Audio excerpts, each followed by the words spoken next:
السلام علیکم ناظرین کرام، میں ہوں آپ کے ساتھ اشفاق اسحاق ستی۔ امید ہے کہ آپ خیریت سے ہوں گے۔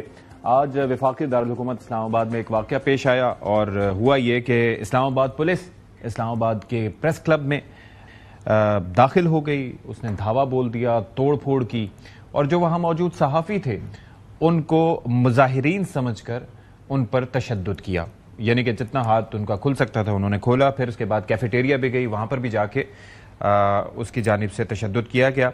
اب اس کے اوپر ہوا یہ کہ طلال چودھری صاحب پھر پہنچے اور انہوں نے جا کے ایک تو معذرت کی، پھر وہاں پر انہوں نے کہا کہ بڑا افسوسناک واقعہ، یہ نہیں ہونا چاہیے تھا۔ وفاقی وزیر عطا تارڑ ہیں، ان کی جانب سے بھی اس پر اظہار افسوس کیا گیا، انویسٹیگیشن کی بات کی گئی۔ افضل بٹ صاحب جو کہ صدر ہیں پی ایف یو جے، انہوں نے یہ کہا کہ ایسا تو اس سے پہلے کبھی نہیں ہوا، یعنی کہ بڑے مشکل حالات بھی رہے ہوں گے لیکن ایسا کبھی نہیں ہوا کہ پریس کلب کی ایک ساکھ کو متاثر کرنے کی کوشش کی گئی ہو، یا ایک تقدس ہے اس کو پامال کرنے کی کوشش کی گئی ہو۔ نہ صرف یہ کہ ممبران پر تشدد کیا گیا، کیمرے بھی توڑے گئے، اور اس سے پہلے اگر کسی کی ایف آئی آر بھی ہوتی تھی کسی کے اوپر تو اس طریقے سے پولیس پریس کلب کی حدود میں داخل نہیں ہوتی تھی، اور یہ رویہ ناقابل برداشت ہے۔ تو اب اس کے اوپر اجلاس بلایا جائے گا، پھر آگے کا اس کے اوپر لائے عمل طے ہوگا۔ ایک تو یہ معاملہ ہو گیا۔ دوسری چیز یہ ہے ناظرین کرام، دنیا بھر میں ہم دیکھ رہے ہیں کہ سچویشن اس وقت کیا ہو رہی ہے۔ ایک امدادی قافلہ جو کہ جسے گلوبل سمود فلوٹیلا کہا جا رہا تھا، اور آپ کو یاد ہوگا کہ سن 2007-2008 سے یہ سلسلہ شروع ہوا تھا جب ایک فریڈم فلوٹیلا گیا تھا۔ اس وقت بھی اسرائیل کی جانب سے وہاں پر جو لوگ اس پر سوار تھے، سینئر صحافی بھی پاکستانی اس میں تھے، اس کو یرغمال بنایا گیا تھا۔ آج بھی یہی واقعہ پیش آیا کہ ایک 40 سے زائد کشتیوں پر مشتمل یہ قافلہ ہے، جس کے اندر تقریباً کہا یہ جا رہا ہے کہ 46 ملکوں کے 500 کے قریب افراد اس پر سوار ہیں جو کہ امدادی کارکن ہیں۔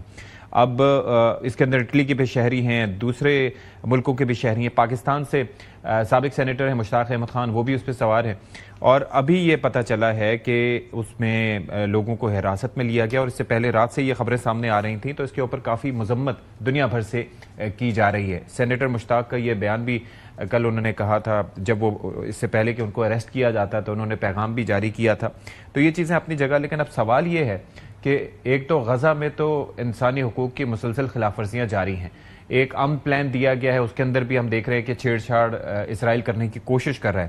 پھر جو امدادی کارکن ہیں جو وہاں پر جانا چاہ رہے ہیں، جو کسی طریقے سے امداد وہاں پر پہنچانا چاہ رہے ہیں، ان کو پہنچنے بھی نہیں دیا جا رہا، اور ان کے اوپر بھی تشدد کیا جا رہا ہے۔ واٹر کیننز ان کے اوپر استعمال کی جا رہی ہے اور ان کو ڈبونے کی کوشش کی جا رہی ہے، تو اس کے اوپر بھی ہم اب بات کریں گے۔